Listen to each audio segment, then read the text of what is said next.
آپ استاد تب مانوں گا جب آپ میرے سوال کا جواب کہ سوال پوچھتے ہیں کہ خدا سے پہلے کیا تھا؟ حاضرین و حضرات، یہ بڑا کامن سا سوال ہے، اور اس سے پہلے کہ میں اس کا جواب دوں آپ کو اس کے خطرات کا پہلے علم دوں۔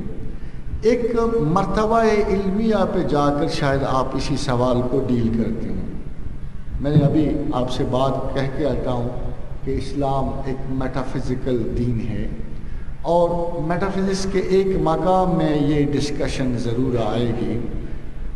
اسلام ہے، اللہ ہے، کائنات ہے، اور پھر اس کے مظاہر وہ جو بڑے بڑے جو ہمارے اور آپ کے علم میں نہیں ہوں گے، مگر آپ اگر مسلسل مطالعہ کرتے رہیں اور کائنات کی توجیہ فرماتے رہیں اور اس کے علوم کی شناخت کرتے رہیں تو آپ کو اس سوال کا جواب مل جاتا ہے۔ اب آپ دیکھیے رسول اللہ صلی اللہ علیہ وسلم نے فرمایا کہ لوگ سوال کریں گے کہ اس کو کس نے پیدا کیا، کس نے کس کو پیدا کیا، حتیٰ کہ آخر میں سوال کریں گے اللہ کو کس نے پیدا کیا۔ مگر آپ ایک تو گرامیٹیکلی بڑے غلط ہوتے ہیں۔ جو بھی یہ سوال ہے میں آپ کو بتانا یہ چاہتا ہوں کہ آپ گرامیٹیکلی غلط ہیں، اس لیے کہ اللہ کی ڈیفینیشن یہ ہے کہ وہ سب سے پہلے تھا، وہ اللہ بنتا ہی نہیں۔ تو چونکہ ایک لفظ کی ڈیفینیشن ہی یہی ہے کہ وہ سب سے پہلے تھا، تو ظاہر ہے کہ اس پہ یہ سوال نہیں ہو سکتا کہ اس سے پہلے کیا تھا۔ یہ گرامیٹیکلی لٹریری طور پر غلط ہے۔ آئیے، اس لیے کہ سوال ہے ہی نہیں، آپ اللہ اسی کو کہیں گے جو سب سے پہلے تھا، اور اگر اللہ سے پہلے کوئی ہوا تو وہ اللہ ہوگا، یہ اللہ نہیں ہوگا۔ یہ مس نارمل ہے، فکرہ ہی غلط ہے، اس کی گرامیٹیکل کنسٹرکشن ہی غلط ہے۔ اللہ کہتے ہی اول کو ہیں، اللہ کہتے ہی آخر کو ہیں، اللہ کہتے ہی ظاہر کو ہیں، اللہ کہتے ہی باطن کو ہیں۔ اس سے پہلے سوال کرنا یہ عقل کی تقسیم، تعجیب اور کمزوری ہے، یہ فکرے کی درستگی نہیں ہے۔ ان صاحب کو ضرور گرامر پڑھنا چاہیے جو یہ سوال کرتے ہیں۔ اب آئیے ذرا میں آپ کو کچھ مشہور اقوال سنا دوں، یہ زیادہ دلچسپ ہے۔ کہ ہاکنس نے کہا، دیکھیں وہ اللہ پہ کوشچن نہیں کر رہا، سمجھدار آدمی ہے،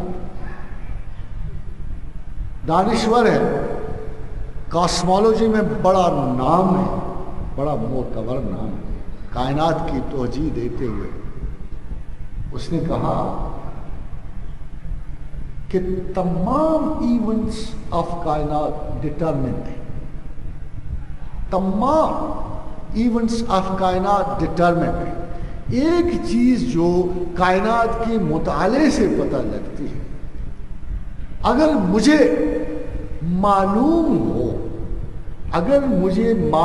ہو جائے کائنات بگ بینگ سے ایک لمحہ پیشتر خدا کیا کر رہا تھا تو میں تمام وضاحت کر سکتا ہوں۔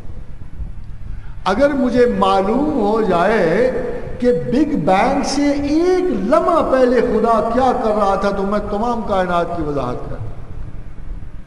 اب آپ دیکھیے کہ بگ بینگ کے خدا کیا کر رہا، سوال کیا گیا، یہ ہے ہاکنس۔ مگر آپ ذرا رسول اللہ صلی اللہ علیہ وسلم کی غائب درجہ علمیت دیکھیے۔ اگر آپ نے حدیث پڑھی ہوتی نا پراپرلی، قرآن پڑھا ہوتا تو قسم ہے پروردگار کی کہ آج سے 1500 پہلے ہاکنس پیدا ہو گیا مسلمانوں میں۔ یہ غفلت علوم ہے، یہ غفلت علوم ہے، یہ غفلت مذہب ہے، یہ اسی ملائیت کا نقصان ہے۔ تو پوچھا گیا رسول اللہ صلی اللہ علیہ وسلم سے کہ دنیا بنانے سے پہلے اللہ میاں کیا ایکٹیویٹی فرما رہے تھے؟ فرمایا اللہ کا عرش پانی پہ تھا۔ آئیے ذرا اس کے مدارے میں اللہ کیا فرما رہا، ایک مختصر سا جملہ کہ اللہ کا عرش پانی پہ تھا، یعنی خدا اس وقت پانی سے تخلیقات زندگی فرما رہے تھے.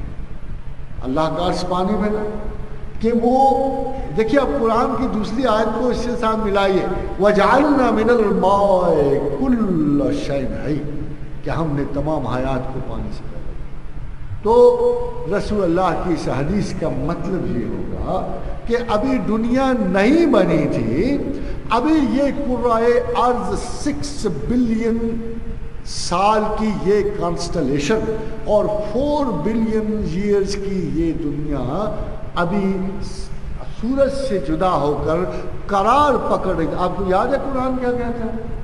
1 دن اور 2 دن اور 2 اور دن اور 2 اور دن, یہ ہوئے 6 دن. کانسٹلیشن کی عمر ہے 6 بلین ایئرز. اللہ کے تخلیق زمین و آفتاب کی عمر جو ہے 1 billion years is equal to 1 day. تو اللہ نے فرمایا 2 دن لگائے میں نے زمین کو بنانے میں, یعنی سورج سے علیحدہ کر کے اس کو ٹھنڈا کرنے میں, اور 2 دن لگائے اس میں اقوات انسان رکھنے میں, اشیاء ضرورت انسان رکھنے میں. یہ ہوئے 4 دن.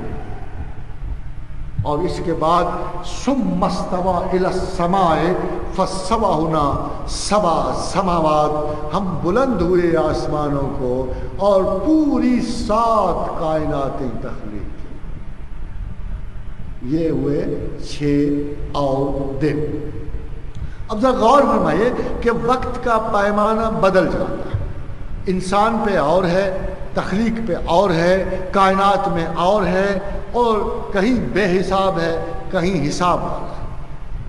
تو خداوند کریم کے رسول نے فرمایا کہ زمین کو پیدا کرنے کے بعد اس میں پانی پیدا کرنے کے بعد اللہ زمین پہ اپنی ورکنگ کر رہا تھا. ورکنگ کیا ہو رہی تھی؟ خدا کہتا ہے حل عطا علی الانسان حین من الدہر لم یکن شیئا مذکورا. تم قابل ذکر شاید نہ تھے.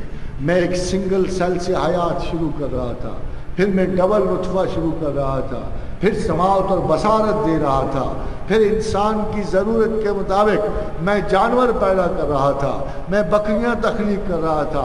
والزیت والتین والزیتون وطور سینین وہذا البلد الامین, میں تین پیدا کر رہا تھا, زیتون پیدا کر رہا تھا. ایک اور سوال آیا کہ یا رسول اللہ صلی اللہ علیہ وسلم, کائنات تخلیق کرنے سے پہلے اللہ کہا تھا. یہ خاتون حضرات بڑا ہی امپورٹنٹ, جو لوگ کاسمالوجی کے ایکسپرٹ ہیں صرف اس جواب کو سمجھ سکیں گے. کہ پوچھا گیا یا رسول اللہ صلی اللہ علیہ وسلم کہ کائنات کی تخلیق سے پہلے اللہ میاں کس شغل میں مصروف تھے, فارغ تھے, کیا کر رہے تھے؟ فرمایا کہ کائنات کی تخلیق سے پہلے پروردگار بادلوں میں تھے, عما میں تھے. ایسے بادل جن میں آب خرات تھے, بادلوں میں تھے, صدیم میں تھے, اس کے اوپر بھی ہوا تھی, اس کے نیچے بھی ہوا تھی.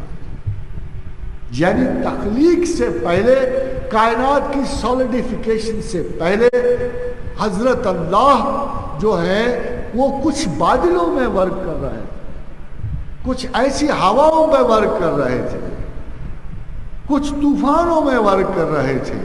وہ ان باریک ترین ہواؤں کو جمانے کا عمل کر رہے تھے, کائنات کے بڑے بڑے سٹار تخلیق کر رہے تھے. پھر یہ ہوا کیا؟ اللہ میاں نے کیا کیا؟ اللہ الذی خلق 7 سماوات ومن الارض مثلہن. اللہ ہی تو ہے جس نے 7 آسمان تخلیق کیے اور اسی کی طرح کی 7 زمینیں. ومن الارض مثلہن, اور اسی کی طرح کی 7 زمینیں. اے حضرت انسان خوش نہ ہونا, اب بھی 7 زمینیں مستقل ایک دور میں کائنات میں چلتی ہیں.